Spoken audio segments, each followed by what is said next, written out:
Masicho, thank you for the nice introduction, Jenny. Stephanie Thorassie Hushe, the next Stephanie Hushe, to do the history. I'm very happy to be here today, this afternoon with you all to share a little bit about a really amazing time that we were able to take out on the land with some of our youth land guardians, and as well as some training that we got to do with some of the children in the community. As Jenny had mentioned, I'm from Tululi Lake. I was born in Thompson, but I was raised in Tululi my whole life, out on the land and in the reserve and the community there. I moved to Winnipeg in 2001 for university when I was 17 years old. And it was quite a stark difference from the world that I knew out in my community, out on the land, where we are very remote. And it was a bit of a learning curve. So what's so great about the work that I'm doing right now is we get to offer exposure to our community members to help them see themselves in the different jobs that are available out there in the world that we could be doing in our own communities. I have a presentation with mostly photos from our canoe trip that we took this summer, and one short video for you guys all to see, and then I can kind of explain what our project is for you all. So I'm going to try to share my screen here. Hopefully I can. Okay, here we go. Okay, can you guys see my screen okay? Is this a yes? Awesome. Okay, this is our project here. So here you can see the team here. We're getting ready to go down this first set of rapids. Not a lot of spaces in the world that are the same as they have been since time immemorial. It's really incredible to think that the trees behind us and the water behind us is still as it's been since my ancestors came through here. This is the last river in Manitoba that's not developed in any way. And we have to make sure nothing happens to it. The Seal River Watershed Initiative is aiming to protect 50,000 square kilometers in northern Manitoba by establishing an Indigenous protected area in the Seal River Watershed. The watershed is storing 1.7 billion tons of carbon. So if we protect it, we would be helping to fight climate change. We would be helping Canada protect 25% of the country by 2025. The amount of animals that use the watershed as their home is incredible. We have 23 species at risk. We have at least 200,000 caribou that migrate through the watershed. We are standing at the mouth of the Seal River, where the water flows into the Hudson's Bay, which is the estuary of the beluga whales, where they have their babies, where we have polar bears and the birds, all of the marine animals that are here as well. Keeping the watershed as it is gives us all a safe place to practice our cultures and speak our languages. This IPCA, Indigenous Protected Area, this is the ticket to protect the land, to be stewards of the land. Not only for ourselves, but for people who come after me. I don't want, people to come, 3-4 generations and say, this is what the Seal River used to be. Uh-oh, too much here. It's great when technology works for you, and then when it doesn't work for you, it's even better. Let me pause this. So can you guys, I don't know why it's doing this craziness. I'm just exiting out of presentation mode. So what is an IPA, right? That's a question we get all the time. What is an Indigenous protected area? An Indigenous protected area, if we're successful, the protected area space that you saw on the map earlier, 50,000 square kilometers is the same size as Nova Scotia or Costa Rica.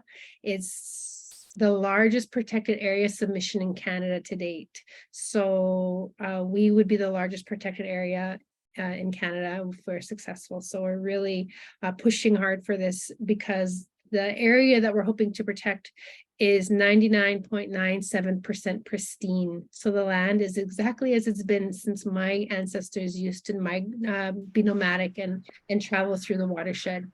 So a protected area, as an Indigenous protected area, it follows the traditions and the laws of our Indigenous people that live there, like myself, Dene people. We are the ones who are holding the pen in how the protected area is set up based on the values, the traditions and laws that govern us as people. We may choose to partner with people like Parks Canada, for instance, to maybe set up a partial designation as a national park reserve. We may decide to set up another area as maybe a provincial park, and then some parts maybe just Indigenous protected areas. This is some of the work that's coming that we're doing right now. I just agreed to work with the province and the federal government to do a feasibility assessment on this work to decide what's the best routes for us to go. So we are also utilizing the Indigenous knowledge to guide us in the work that we're doing. And we are gathering that input from our community members, from our elders, from our leaders. We've created an advisory group that consists of land users, women, elders, youth, and also off-reserve members to help weigh in on the work we're doing so that they can provide recommendations as we move forward, as we really start to hope to build this beautiful vehicle to help us promote our cultures, to help us promote keeping our people on the land, to help us with our identities and our language preservation and our culture preservation. Helping to get our young people out on the land is so crucial for the success and longevity of our peoples. And so that is part of some of the work that we've done with you guys, is because of the generous donation that you guys were able to help us with. We were able to buy some canoes, and these canoes were so important to the work that we did last year with our children and with our youth and with our team as a whole. So with these canoes, we were able to target every generation from our community, but not only our community, but we also, in partnership with Northlands, Denisookina First Nation, Barren Lands First Nation, the Pipinapiwin Cree Nation. So we had people from all 4 communities together to do this. But before that, we were able to engage with our children in the community, which was really incredible. We had some youth camps that were so great.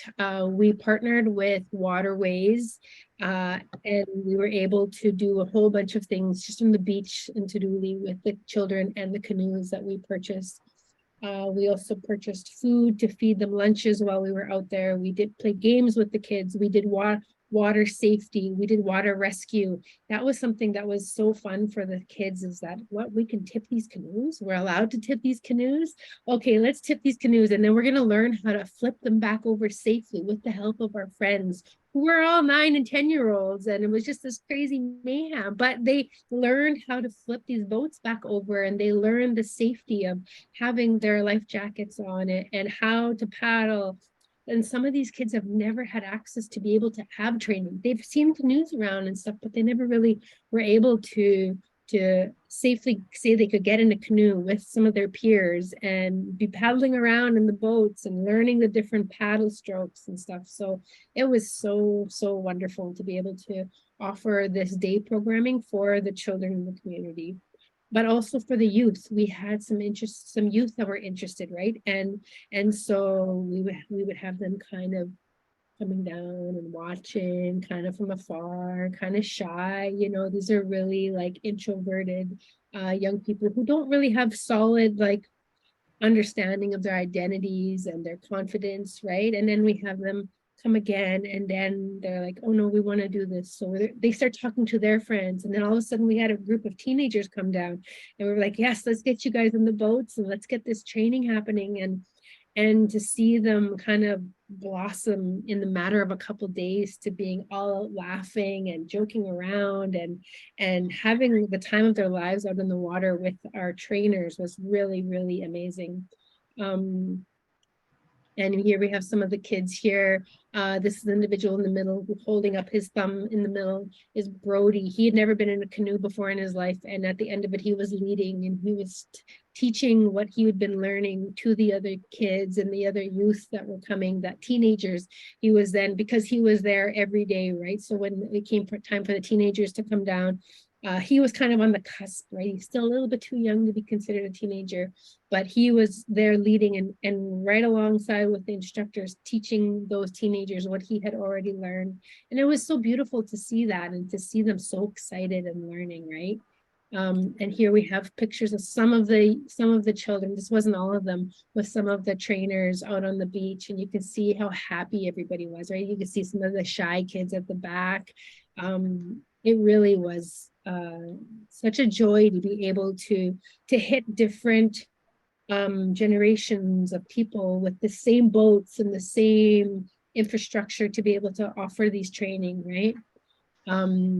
And then when all that was done, we did some introductory training for our staff to do. We were doing introductions to moving water. So we were learning how to paddle through rapids, right? The Seal River is an amazing, amazing site for a lot of people. Class 5 rapids going from Tuduli Lake to Churchill in 7 days. It's an incredible opportunity for some people who are interested in that kind of adventure. And so we're hoping one day in the future, our team can be able to offer that to people.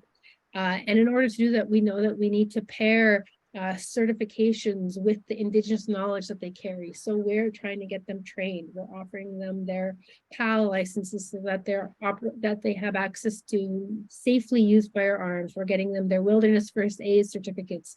We're getting them boating licenses so that they can safely drive boats with a license.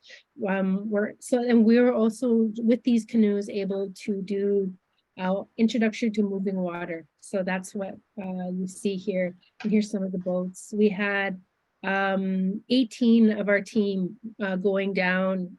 We went to the end of Shawnee River. So we paddled in 4 days and then we paddled back 3 days, and we had to portage coming back, and we had to carry all of this stuff, carry the canoes and stuff in the walk on the trip here. And then we had 2 support boats with us, the motor boats, just in case there were any issues, right? I'm just going to skip through pictures here. Here we are, we're smudging before we go out on the land. It was pretty incredible. So we were on the back beach here in Tuduli Lake, and we were getting ready here. We were getting ready to go out on the land for 7 days. We knew this, right? It was a beautiful thing to feel. The night before, it was literally the craziest lightning storm I had seen probably in about 5 years in Tuduli. And I'm going, oh my God, are we going to be able to do this trip out on the land for 7 days with this kind of weather? I thought, I can't control it. I just got to let it be, right? I just went to sleep, and I was trying to sleep. I was trying to will myself to fall asleep so badly. I finally fell asleep, and I woke up at like 6 o'clock in the morning, and I opened the curtains, and it was blue skies, not a cloud in the sky. I'm like, oh, thank God. Okay, well, this trip is happening, right? So then we're all down at the beach here. We're packing, we're getting ready to go. We have Ernie with us, who's our senior advisor and our founder of the project. And he was one of the boat drivers. And we were getting ready, right? And so as we're getting ready to leave, here's some of the rapids there. We, kind of before it gets crazy, we had a bunch of community members going, you guys got to go to the front beach. You have to go to the front beach. And we're going, that's extra time to paddle. We already have to paddle for a full 5 hours across this big lake first, like in open water. And they're like, you must go to the front beach. So we're like, okay, we go around, we're paddling around Tuduli. We go around to the front beach, and literally we pass that last turn. And I'm not even joking. A bald eagle literally flew over us, tipped its wings, and we come around the corner and we see like half of the community is on the beach. Everybody's got their trucks and their 4-wheelers, and everybody's out there, and there's a lineup of drummers, and they're singing for us, right? They're playing drum songs for us to start us off in a good way on this trip that we're going to take out on the land. And we were just so it was so special, and it felt so good, to have that kind of support and encouragement from our people you really do feel like you can take on the whole world when you have a full community of people honking their horns and yelling and cheering and clapping for you as you're about to like venture off out onto the land and the water. Everybody kept hugging us before we left. They say, we're praying for good weather. We're praying for good weather, right? And during this time at the mid-August, the weather can either be good or it can be really bad and really cold, right? And so up until this point, it had been rainy, kind of cool weather, but we still were doing the youth camps and stuff. It was still, everything went okay. And I'm not even joking, the entire 7 days we were on this trip, it was plus 30 and it was hot out there, and it was blue skies, and only one time when we were paddling on the last day, it was like we were in the eye of a storm. There was a big dark cloud circling on that side, and there was another one on this side, but the rain never touched us. And we went a full 7 days out on the land like this without the weather being against us, and we were so blessed because we had the support of all of those people with us, right? In the communities. So you can see here, we're scoping out the rapids and the water as we're going out to paddle to the end of Shatani. It was beautiful. It was really incredible to be out there. There was some learning, you know, for the staff because paddling through white water is really tough and is not a traditional skill. When you're out surviving on the land, you avoid that spot because why would you put yourself in danger if you're trying to survive on the land? You go around the white water.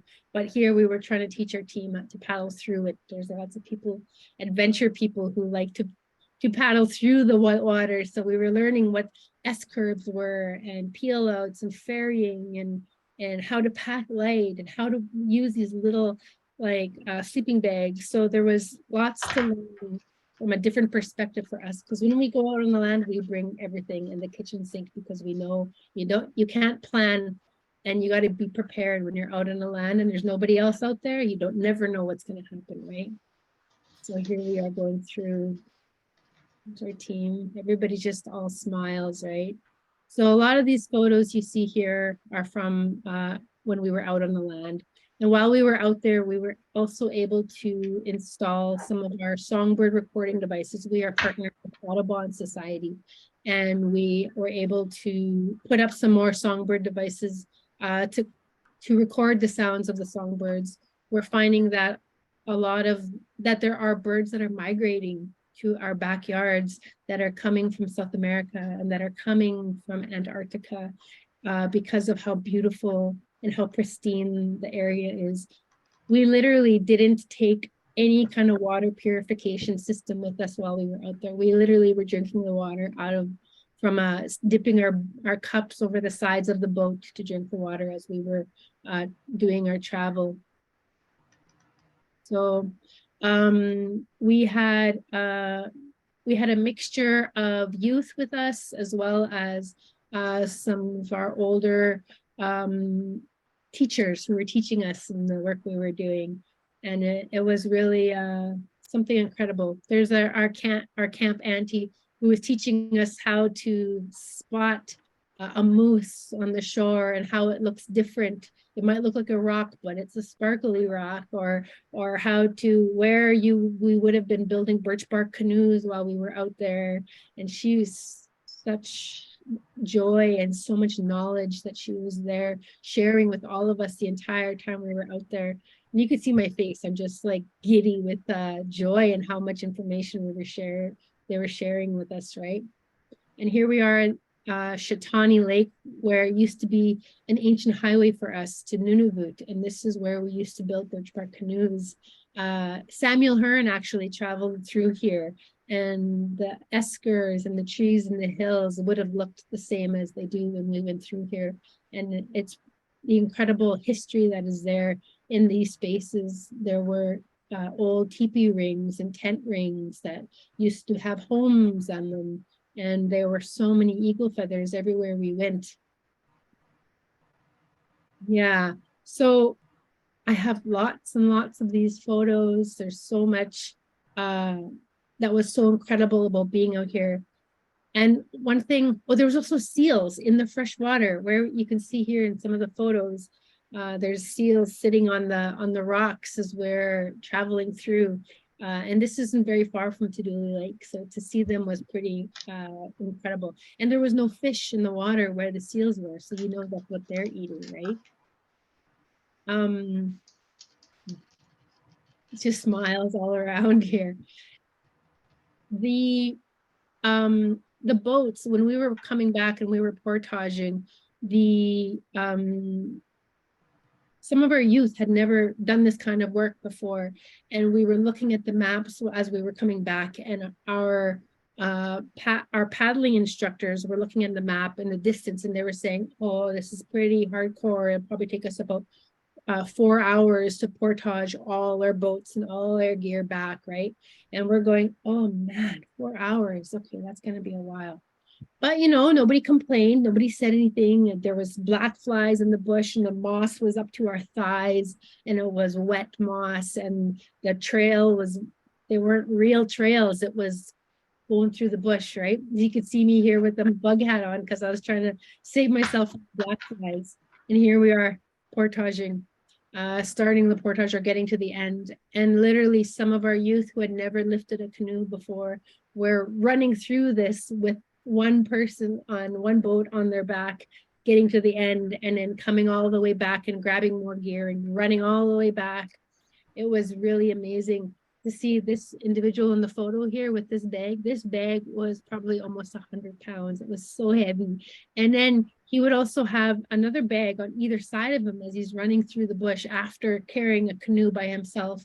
And we got to the end and we were just like, oh man, oh, how long did that take us, right? This spot that was supposed to take us 4 hours ended up taking us just over 1 hour to do.